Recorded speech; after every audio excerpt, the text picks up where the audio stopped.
Disaster movies and board gaming go hand in hand. This is Breaking Moon. Let's get into it.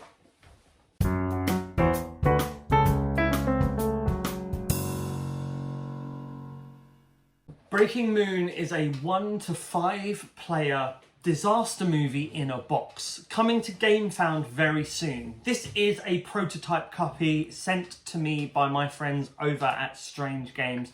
Make sure you check their Gamefound page out, make sure you check out their Instagram and follow them. Breaking Moon is a disaster movie in a box. There's been a cataclysmic event and part of the moon has been destroyed and it is crumbling in front of our very eyes. Tides are rising. Everything that could possibly go wrong when the moon is broken is going wrong on Earth. And it is down to you as corporations to use the stock and the markets to get resources, to fix the space station, to get people off the Earth as the moon is crumbling around us, and get people to the space station, get the most victory points and win.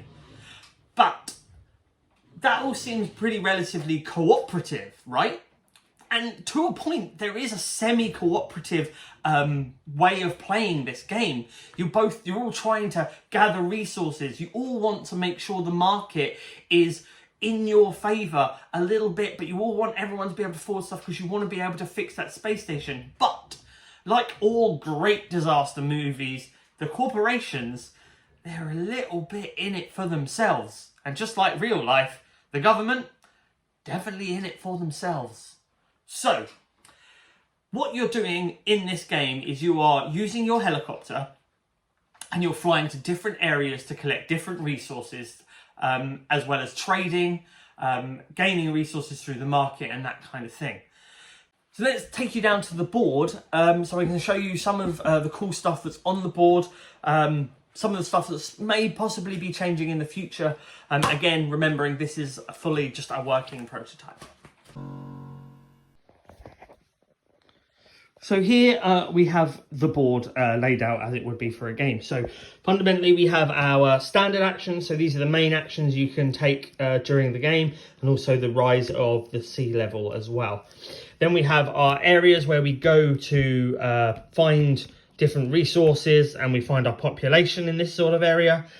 We have our other area so you can gain resource. So you can do your standard actions, or when you go here, you can do special actions. Now, special actions, if you go to a 4, you'd activate 4. These are all modular as well, so these actually can change. And as the sea levels rise, these will flip over and you'll start losing levels of ocean, of water.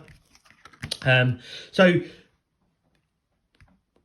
that'll be that, and you roll your dice and you activate 2 lots of the resources on these sides of things as well. You'll have your tech cards where you'll gain your tech. You have your population cards where you can find your survivors and everything like that. And down here you have your Breaking Moon cards, which you turn over, and the different things will happen to the moon. So for example, oil shortage. Oil is in low supply, so you can't get any more oil for your resources. So you have to go to the market for them. But yeah, so fundamentally you are flying your helicopter around to these locations here. You are gaining your resources. You are using other resources. You're turning over Breaking Moon cards to raise the water levels. And that's it. And you'll play that you just keep playing that over rounds until eventually the game is over. So this here is your market board. You have your stock exchange, which is the cost of buying the resources as well. And when you buy a resource, you'll fill up your market here with more resources. This is just signifying the cost of the different technologies that we have. We have population, which are a little red meeple at the moment. I think that will potentially be changing in the main version. But population you'll use, and I'll show you how they work on your main board as well. Yeah, so this is your stock exchange board where you'll be buying from the market. These prices will be adjusting up and down, and the costs of certain resources will become a premium, which will make repairing your space station, getting these resources much more difficult. So you'll have to be playing more on the main board to get those resources to be able to activate this, to be able to fix the space station. So this is your main player board. This is where you store your resources to spend to be able to fix things or buy tech and that kind of thing. You also have your cash supply, which are designated by these coloured cubes, very similar to Terraforming Mars. You also have tech supply. Your tech cubes are these blue cubes, so they can buy your tech cards and sort out. You also have your inactive scientists, your specialists, which are these big workers.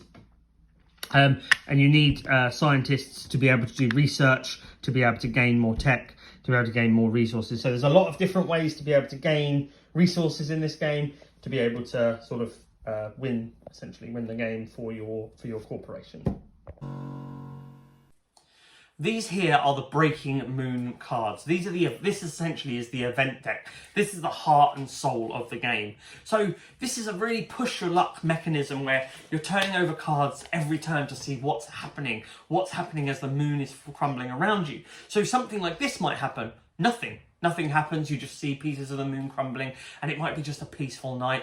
No real devastation. But you might also find that the tides are rising and you're losing valuable areas on your map, on your board, to gain resources from. Another card that comes up is the stock activities happening, and then that will just drive up the prices for those premium resources that you need to be able to build the space station. Each player will get a faction board as well as a faction.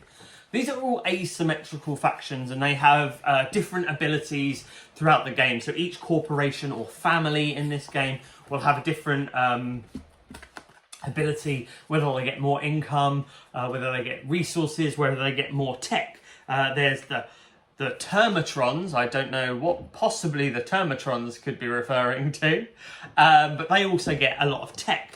That's another thing in this game. There is a pile for tech. So this is your tech upgrades.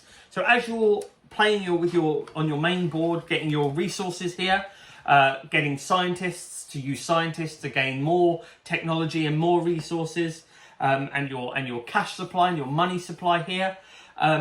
You're also getting tech upgrades, and that's all of these cards. So different upgrades for your ship, for your family, to gain more resources and everything like that. So there's a lot of different ways to build resources quicker, to be able to improve your ship, improve your faction, improve everything like that. So it's really exciting. There's a lot of cool things to do there. Breaking Moon overall is all about really controlling those stocks, making sure you have enough supplies to be able to not only rebuild the space station, get off planet, but also being able to make sure you've got enough resources to be able to rescue enough of the citizens that are stranded on Earth, and get off there.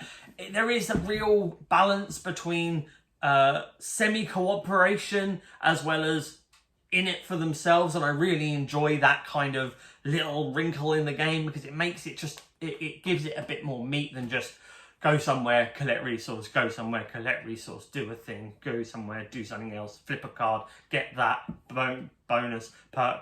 Lots of combos, lots of that really cool stuff. And it's scalable if you find it too easy, because there's too many, nothing happens during this event, kind of too many peaceful evenings, peaceful nights. Just take them out, make it harder for yourself. So there's a lot of ways of scaling it around. And as I said, this is still, when I received this, was a work in progress. There's been a lot of tinkering. So if you make sure you're following the Strange Games guys over on Instagram, keep up with their Gamefound, which is out on October the 1st. So not long now at all. And make sure you're checking it out, because it is something that is a very, very interesting little game. I've enjoyed my plays, a lot of it so far. I look forward to seeing how it looks in further development down the future, and seeing how the full realised copy of the game looks. So thank you again to Strange Games for sending out this copy of this prototype so I can preview it and show it to people on YouTube. I am excited about this. And I really hope it's a success. So if it sounds of something that is interesting to you, then please give them a follow, and make sure you and check it out. Thank you again for watching this video. If you enjoy this and the other content I make, please make sure you're liking, you're sharing, and you're subscribing to me, because all of that stuff really matters, and it's really helpful. So thank you very much, and I shall see you on the next video.